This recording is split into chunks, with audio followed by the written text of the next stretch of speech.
The seat post is the connection between the saddle and part of the frame called the seat tube.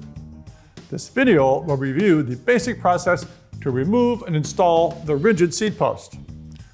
For information on dropper or other types of seat post, see our video playlist for saddles and seat posts.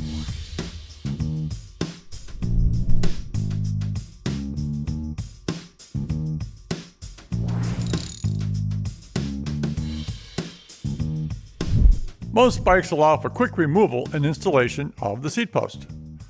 To remove a post, look for a seat post clamp bolt at the top of the seat tube. Loosen the bolt a couple of turns. Grab the post and pull. It may be necessary to twist as you pull. The seat post is now out. Installing the seat post is generally as easy. Use the appropriate surface preparation. Slide the post in. Align the saddle straight and secure the bolt. Grab the front and the back of the saddle and try to rotate as a test. It shouldn't twist side to side. This bolt is a bit too loose. Straighten the saddle and tighten the bolt a bit more and test. If it doesn't rotate with some force, it should not slip down while you ride. And with that, we're done. Let's now take a deeper look at seat post systems.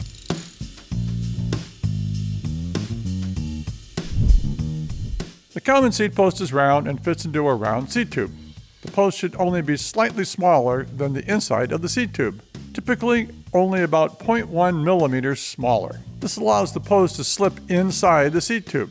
If the post is too large, it will not fit and could get stuck if forced into the seat tube. If the post is too small, it will not properly secure in the bike.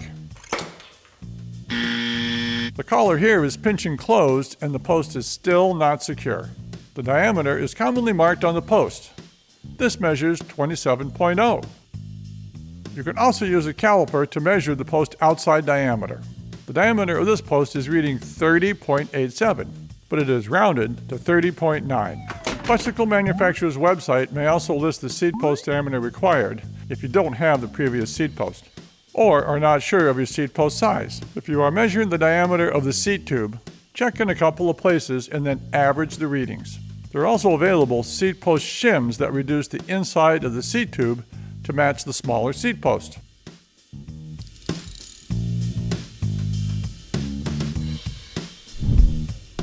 Not all seat posts are round. This is an example of a bladed or aerodynamic seat post. The frame matches the shape and secures the post using a compression slot. However, this aero post design uses a wedge system secured by a set screw. Here is an example of a D-type post. It is designed for a seat tube with a matching shape. This brand is secured with a wedge system and a bolt.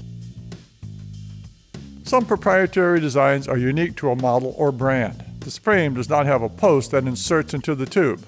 The seat post system is a collar that fits over an extension mast that is part of the main frame. To set saddle height, the mast is cut. The collar can be moved up and down with these spacers and is secured with a compression slot. Another proprietary system builds the frame with a round mast. There is a collar system called the seat mast cap that is fitted over the mast. This cap allows for some limited adjustment up and down for the saddle.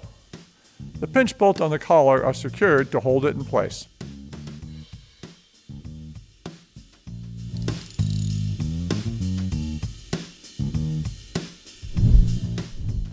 Corrosion and rust developing between the seat post and the frame is a concern.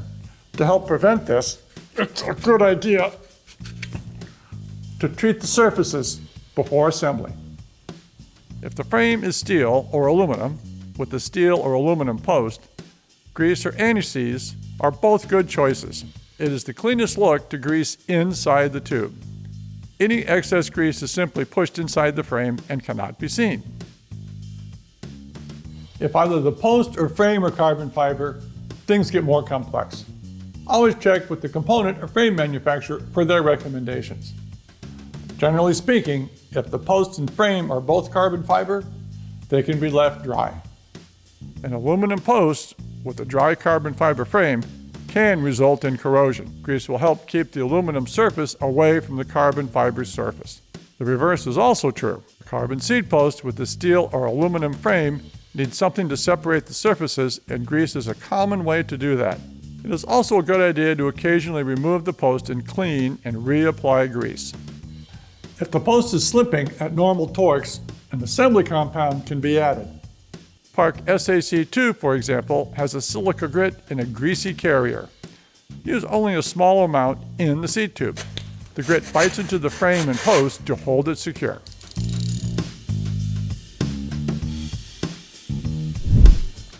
It is important the seat post not be raised too high, otherwise the post could fail during use or even the frame.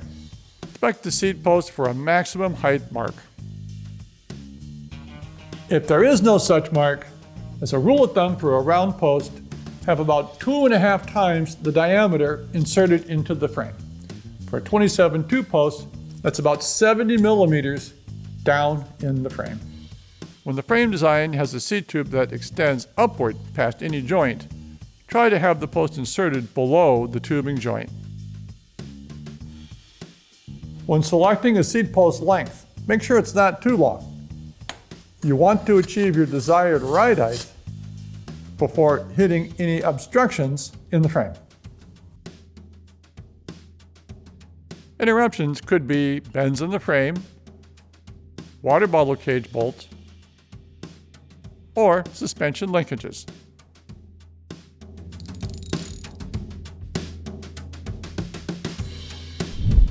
The common clamping system used on a round seat post is typically secured by squeezing a compression slot or slots in the top of the seat tube. The collar may have a torque recommendation printed on the side.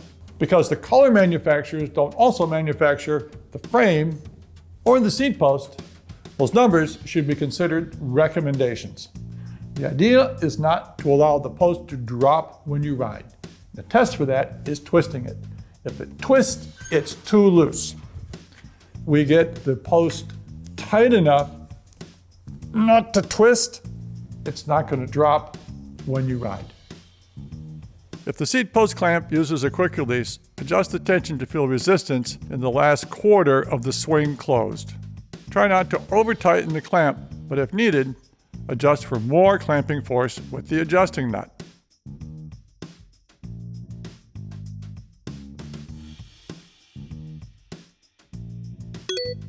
If the post still does not seem to secure, lubricate the lever arm pivot. This helps the force from the lever to properly pull the clamp closed.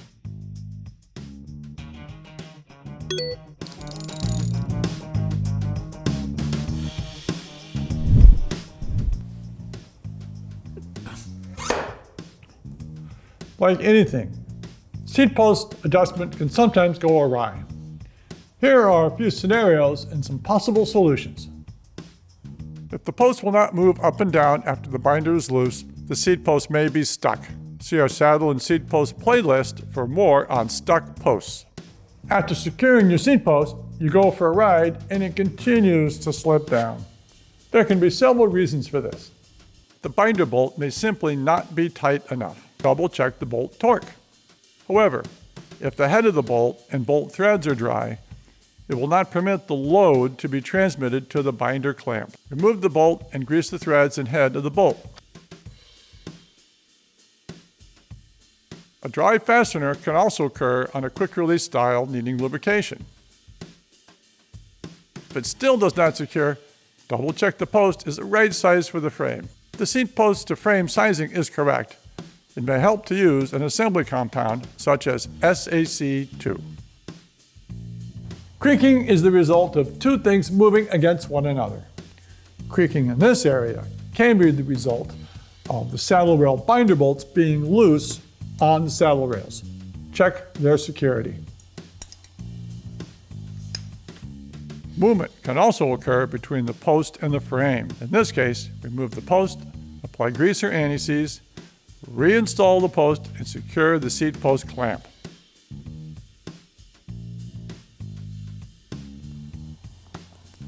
It also can occur that the saddle rails have come loose from the saddle body. There is no repair for this other than a new saddle. So that's the basics for seat post removal and installation. For more on saddles and posts, see our video playlist. Thanks for posting with us.